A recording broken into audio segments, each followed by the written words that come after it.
오늘은 다시 믿음으로 일어서라 라는 제목으로 하나님 말씀을 증거하도록 하겠습니다. 다시 믿음으로 일어서라입니다. 성도 여러분, 질문 하나 드리고 싶습니다. 믿음에서 성공하고 계십니까? 아니면 믿음에서 자주 실패하고 넘어지십니까? 조금 더 쉽게 말씀을 드리면, 하나님을 신뢰하는 마음을 항상 지키고 계시는지, 아니면 늘 자주 의심하고 낙심하시는지를 여쭙는 것입니다. 하나님을 믿는 자녀들에게는 믿음의 마음을 지키고 사는 것이 무척 중요합니다. 마음을 바로 잡는 것, 하나님 앞에 마음을 두는 것, 그것이 매우 중요합니다. 다른 말로 늘 믿음에서 성공하는 삶을 살아야 합니다. 다른 어떤 성공하는 삶, 예수 믿는 자들에게는 중요하지 않습니다. 그 모든 이전에 믿음에서 성공하는 삶을 살아야 한다는 것입니다. 왜냐하면 믿음이야말로 구원에 이르게 하는 시작점이고, 하나님께 속한 모든 은사와 축복을 받게 하는 열쇠이기 때문입니다. 히브리서 기자는 믿음이 없이는 하나님을 기쁘시게 하지 못한다고 했습니다. 무슨 의미입니까? 하나님을 기쁘시게 하지 못한다는 것은 하나님을 실망시켜 드린다는 의미입니다. 도대체 우리의 보잘것없는 작고 연약한 이 믿음, 그 믿음이 무엇이길래 하나님을 기쁘시게도 하고 하나님을 실망시키기도 하는 것일까요? 왜냐하면 이 믿음이라는 것, 우리가 하나님 앞에 믿음의 마음을 붙잡고 하나님을 의식하며 그렇게 살아갈 때에 우리가 보이지 않게 하나님과 우리 사이에 친밀한 유대관계가 형성이 되기 때문입니다. 우리가 정말 마음 가운데 하나님을 의식하고 하나님을 믿게 되어지고 들뜬 마음이 되어지면은 그 순간 rapport, 영어로는 RAPPORT, 하나님과의 친밀한 유대관계가 형성이 됩니다. 그렇게 되어지기 시작하면 하나님께서 그때부터 우리의 삶 가운데 역사하기 시작하십니다. 하나님께서 본격적으로 우리의 삶에 간섭하기 시작하신다는 것입니다. 이렇게 믿음이라는 것은 중요합니다. 이스라엘 백성들은 출애굽 때에 홍해바다를 건너면서, 홍해를 건너면서 그들 마음 가운데 믿음이 자리 잡았습니다. 아, 하나님께서 이런 초자연적인 기적을 베푸시는구나, 그 하나님은 신뢰할 만하구나, 그들 마음 가운데 믿음이 시작이 되었습니다. 실제로 신약 성경 말씀, 사도 바울은 구약 시대의 이스라엘 백성들에게 있어서 이 홍해바다의 사건은 곧 신약 시대 성도들의 세례를 받는 일과 동일한 것으로 보았습니다. 고린도전서 10장 1절 2절 말씀해 보니까, 형제들아, 나는 너희가 알지 못하기를 원하지 아니하노니 우리 조상들이 다 구름 아래에 있고 바다 가운데로 지나며 모세에게 속하여 다 구름과 바다에서 세례를 받고. 세례가 무엇입니까? 세례는 하나님을 향한 믿음을 만인들 앞에서 선포하는 것입니다. 나는 이제 하나님을 믿습니다 라고 선포하는 것입니다. 그런데 홍해의 사건이 바로 그 믿음을 갖게 되는, 선포하는 사건이 되었다는 것입니다. 그렇게 이스라엘 백성들은 믿음으로 살아가는 믿음의 인생 여정이 되었습니다. 그런데 믿음을 가진 지 얼마 되지도 않아서 그들은 믿음에서 실패하였습니다. 얼마 지나지 않아 가나안 땅에 도착했습니다. 가나안 땅에 도착해서 그곳에서 정탐꾼을 보냈습니다. 12정탐꾼을 보냈는데 2명의 정탐꾼 외에 나머지 10명의 정탐꾼이 가나안 땅에 있는 아낙 자손들을 보고 그들은 겁에 질렸습니다. 돌아와서 모세에게 부정적인 보고를 하였습니다. 우리는 도저히 저 땅에서 싸움에서 이길 수 없습니다 라고 보고를 했습니다. 근데 그 부정적인 보고가 이스라엘 전체 백성 모두의 하나님을 향한 불신의 마음을 주었습니다. 하나님을 신뢰하지 못하게 되었습니다. 그들 모두가 믿음에서 실패했던 것입니다. 그런데 그들이 믿음에 실패했을 때에 그들은 믿음에 실패한 것에 대한 대가를 지불해야 했습니다. 그 12사람이 이스라엘 가나안 땅을 정탐할 때에 이 40일이 40년이 되어서 그들은 40년 동안 광야 생활을 해야만 했습니다. 그런데 오늘 리더십이 체인지되고 이 여호수아가 마침내 40년 동안의 광야 생활을 청산하고 이제 가나안 땅으로 들어가려고 합니다. 그런데 이상한 일이 일어났습니다. 지도자였던 여호수아가 다시 정탐꾼을 보냅니다. 이번에는 두 사람입니다. 이상하지 않습니까? 전에 12명의 정탐꾼을 보내서 별로 재미를 못 봤습니다. 그들의 말 때문에 이스라엘 백성들 전체가 믿음에서 무너졌습니다. 그런데 여호수아가 다시 두 사람을 픽업을 해서 그 사람들을 정탐꾼으로 보냅니다. 분명히 40년 전에 있었던 그 사건은 그에게 트라우마가 되었을 것입니다. 그런데 왜 그가 두 명의 정탐꾼을 다시 보냈을까요? 그때 자신과 갈렙이 좋은 긍정적인 보고를 했기 때문에 두 사람 정도 보내면 그 사람들이 다시 돌아와서 좋은 보고를 해주지 않을까, 그렇게 기대했을까요? 단지 그런 이유로 정탐꾼을 보내지는 않았을 것입니다. 아마도 이렇게 생각했을 것입니다. 이번만큼은 정탐꾼들 뿐만 아니라 모든 이스라엘 백성들이 이 믿음의 문제에 있어서만큼은 다시 짚고 넘어가야 한다. 이번에는 가나안 땅에 들어가기 전에 믿음을 붙잡지 않고는 들어가지 말아야 한다. 두 정탐꾼을 보내서 그들의 올바른 보고를 듣고, 그리고 하나님을 향한 믿음을 다시 세우고 가나안 땅에 들어가야 하나님께서 축복해 주실 것이다 라고 생각했던 것입니다. 성도 여러분, 우리도 마찬가지입니다. 우리는 살아가면서 믿음에 실패할 때가 많이 있습니다. 원망할 때도 많고 불평할 때도 많고 마음 한켠에 하나님을 불신하는 마음도 담아둘 수 있습니다. 겉으로는 표현하지 않습니다. 어떻게 감히 하나님 믿지 못하겠습니다 라고 하겠습니까? 그런데 마음 한켠에는 여전히 불신의 마음이 있는 것입니다. 그리고 그렇게 믿음에서 실패하였습니다. 그 모든 부정적인 마음들은 믿음에서 사실상 실패한 것입니다. 그런데 그 실패한 마음 때문에 우리가 받고 누리지 못한 축복들이 얼마나 많은지요. 그러므로 우리는 믿음에서 성공하는 삶을 살아야 합니다. 그래서 오늘은 본문 말씀을 통해서 믿음에서 성공하는 비결에 대해서 몇 가지 나누고 묵상하는 시간 갖도록 하겠습니다. 첫째로, 믿음에서 성공하기 위해서는 우리가 우리 마음 가운데 이미 있는 믿음을 다시 붙잡아야 합니다. 그리고 문제보다는 가능성에 집중해야 합니다. 짐작하건대 여호수아가 두 정탐꾼을 보냈을 때에는 그저 그런 사람들을 보내지 않았을 것입니다. 특별히 하나님을 향한 믿음이 있는 사람들을 선별하여서 파송했을 것입니다. 그런데 오늘 이 여호수아가 이 두 사람에게 엄청난 믿음의 요구를 합니다. 어떤 믿음의 요구를 하느냐 하면은 단순히 예전 40년 전처럼 정탐꾼을 보내서 그 땅을 그저 둘러보라고만 하지 않았습니다. 너희가 담대한 믿음을 갖고 그 가나안 땅을 둘러볼 뿐만 아니라 직접 그 거대한 여리고성으로 들어가라고 했습니다. 그리고 여호수아는 그곳에서 너희가 어떤 가능성을 보고 돌아와서 선한 보고를 하여라, 그렇게 명령을 하였습니다. 다행히도 두 정탐꾼은 믿음을 붙잡았습니다. 그래서 문제에 집중하기보다는 가능성에 집중하여서 여리고성으로 들어갔습니다. 처음 가나안 땅에 들어갔을 때에 40년 후라고 안악작손이 없었겠습니까? 분명히 몇몇의 거인들이 있었을 것입니다. 40년 전과 40년 후 오히려 적들은 더 강대해졌을 것입니다. 거대한 여리고성을 바라보면서 주눅이 들었을 것입니다. 그러나 그들은 직접 여리고성으로 들어갔고 마침내 그곳에서 가능성을 엿보았습니다. 라합을 만난 것입니다. 라합은 그저 몸을 파는 여인에 불과했습니다.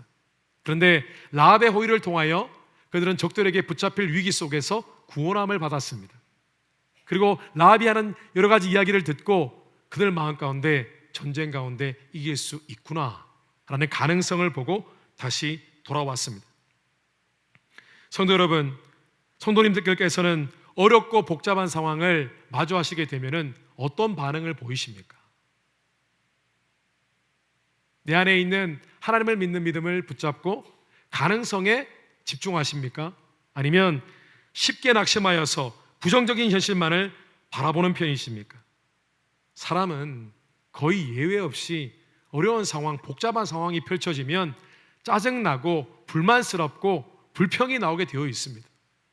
도리어 어려운 문제에 대해서 몰두하게 되어집니다.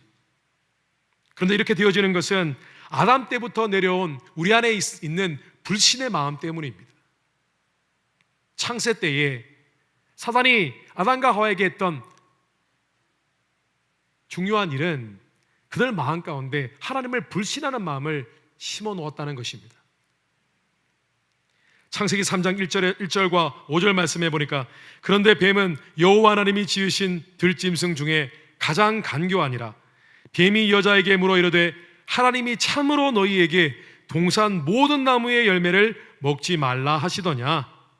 뱀이 여자에게 이르되 너희가 결코 죽지 아니하리라.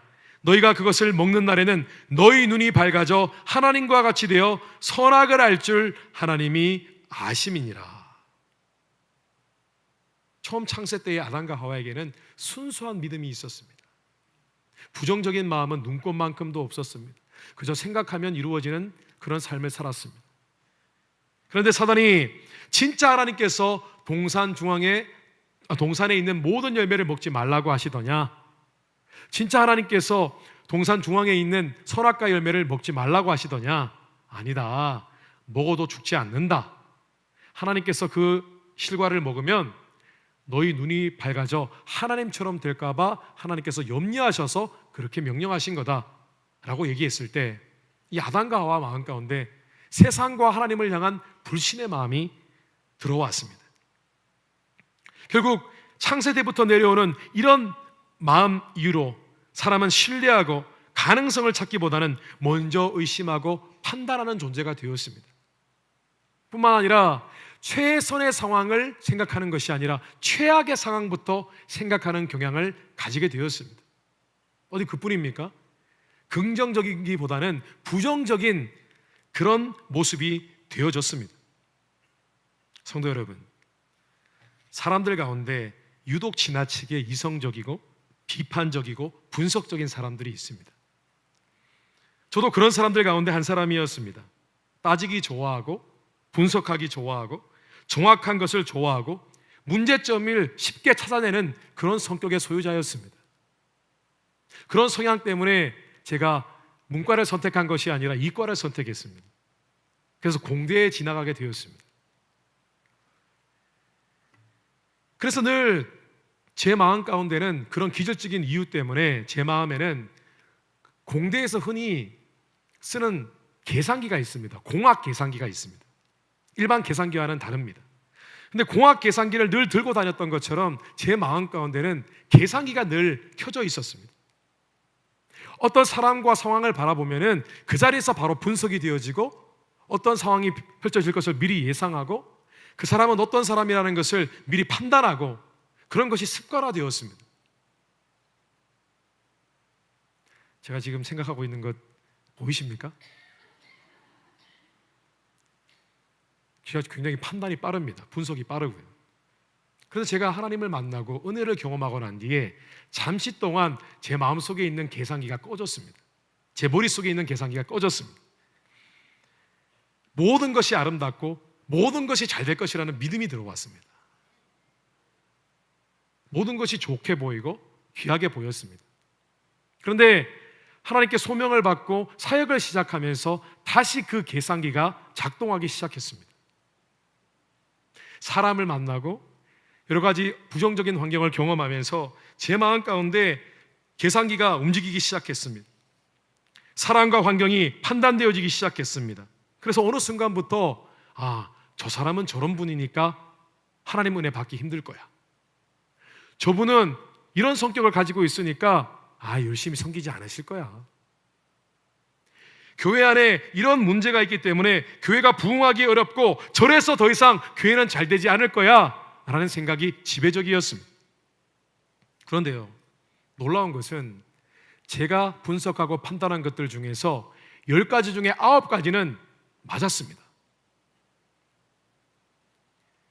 원래 이성이 칼날같이 예리한 사람들이 마치 예언을 하듯이 정확히 상황을 분석하고 판단합니다.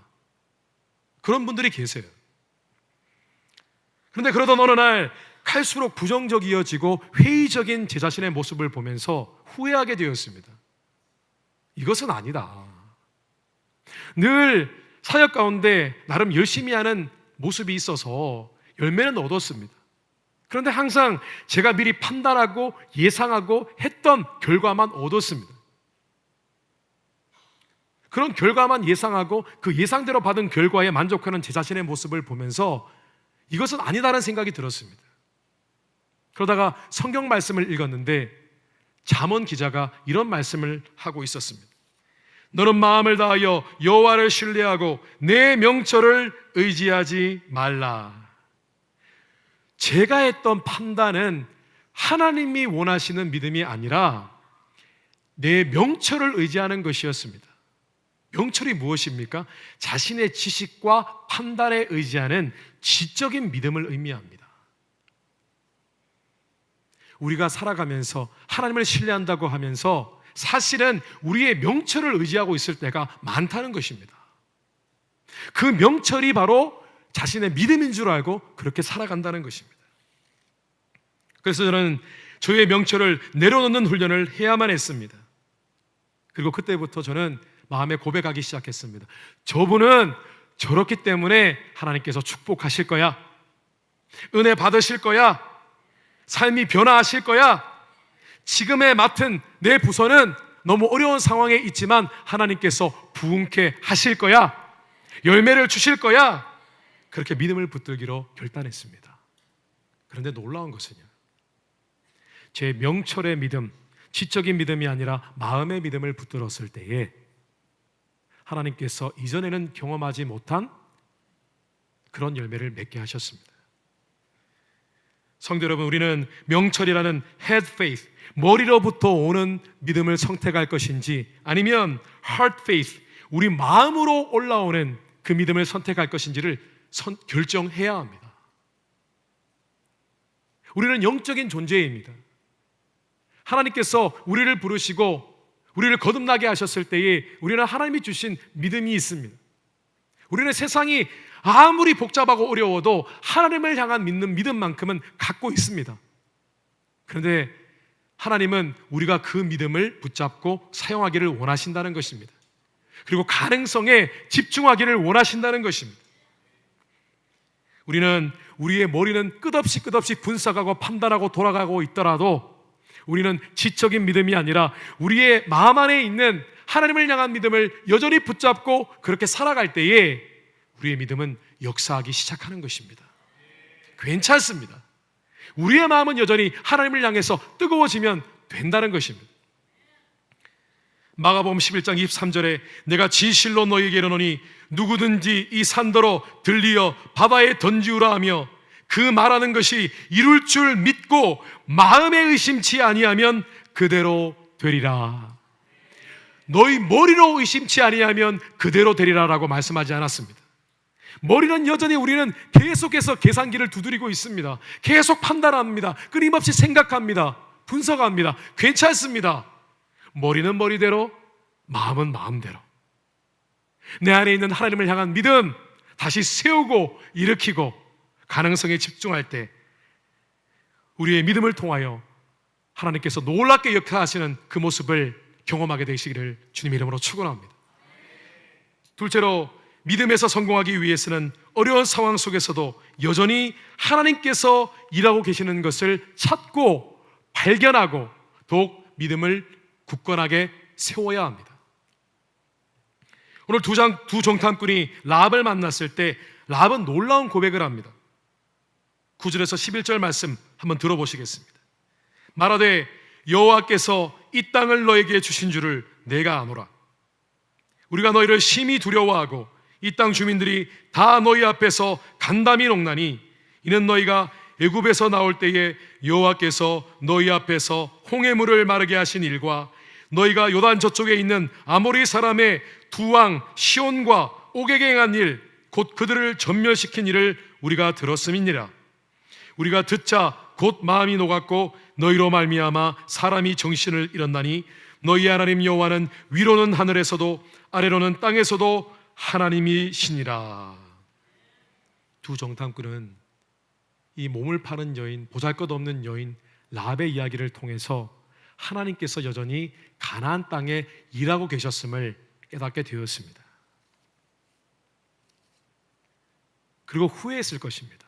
땅을 치고 통곡했을 것입니다. 40년 전에도 이 가나안 땅에 하나님께서 분명히 역사하고 계셨고, 그 백성들이 홍해가 갈라진 것을, 그 소식을 들었을 텐데, 그때 그들도 겁에 질렸을 텐데, 우리가 믿음을 갖고 나아갔으면 40년 고생하지 않아도 되었을 텐데, 그렇게 생각했을 것입니다. 그 두 사람은 여리고성 주민들 가운데 일하시는 하나님의 역사를 보고 더욱 믿음을 굳게 하였습니다.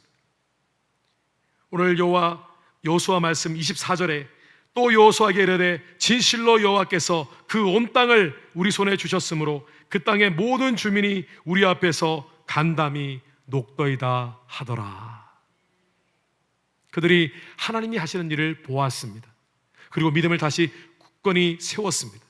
그리고 돌아가서 이스라엘 백성들에게 선한 보고를 하였습니다.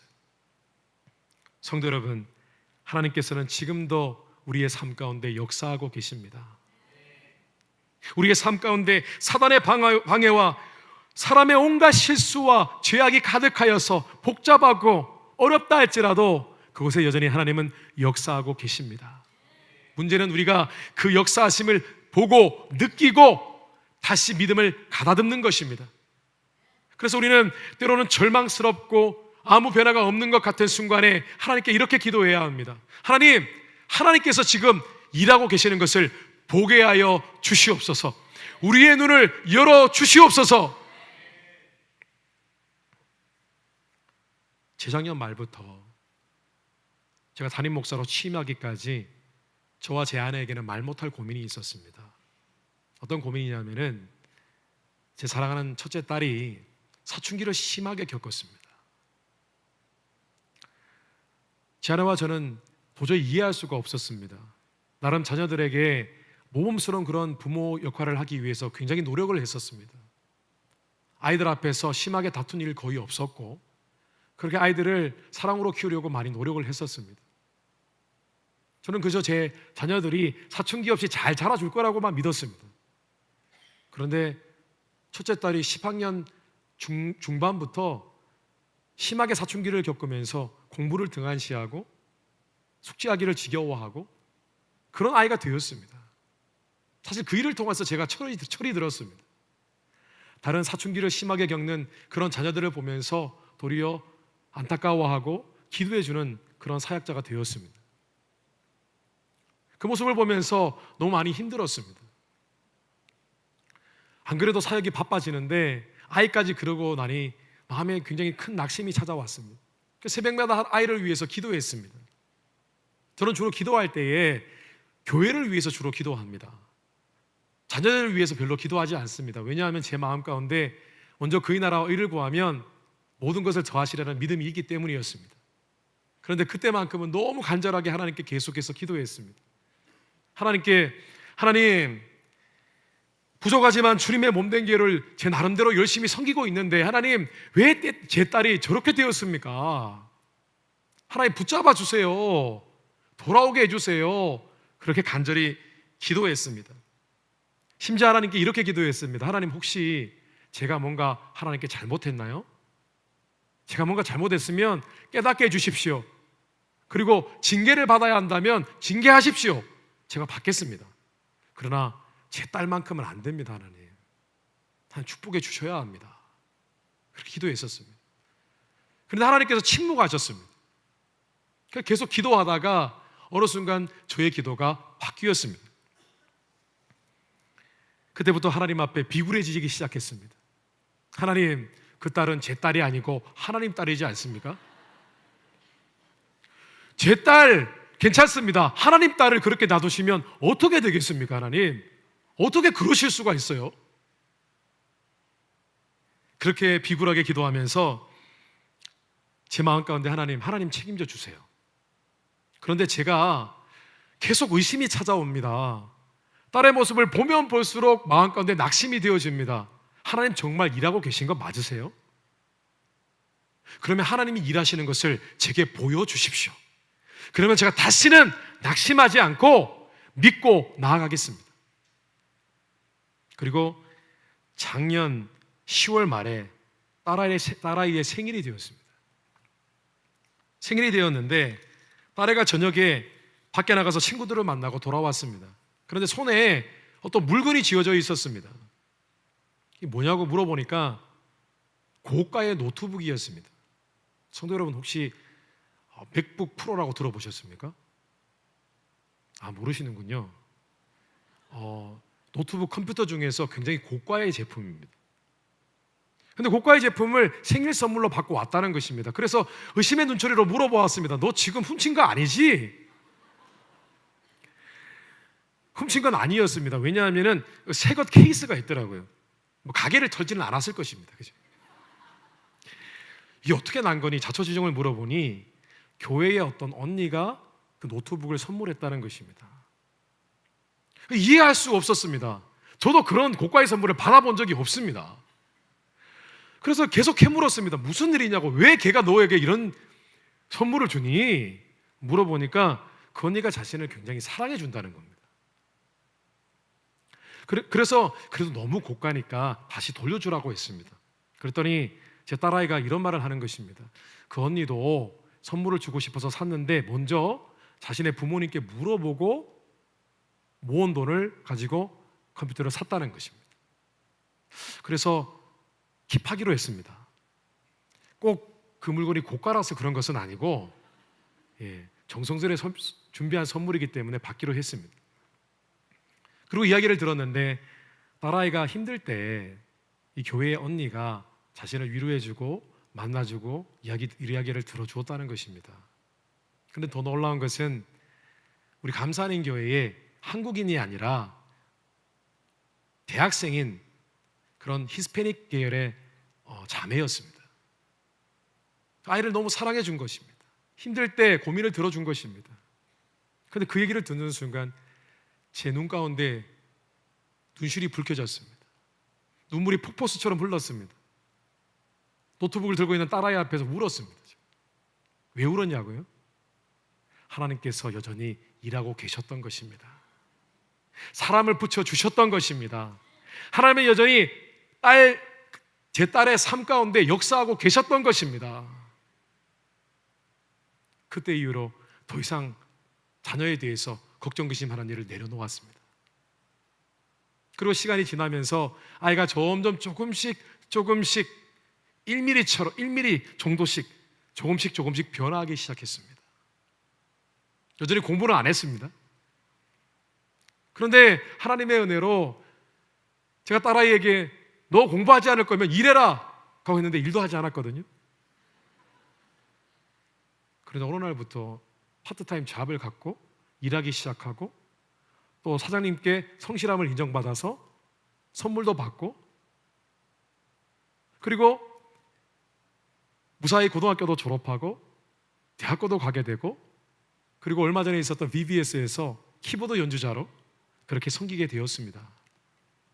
성도 여러분, 하나님께 기도하는 가운데 하나님의 일하심을 보여달라고 기도하십시오. 그리고 다시 한번 믿음의 마음을 견고하게 하십시오. 그렇게 하실 때에 우리의 믿음을 통하여 날마다 역사하시는 하나님의 은혜를 경험하게 되시기를 주님의 이름으로 축원합니다.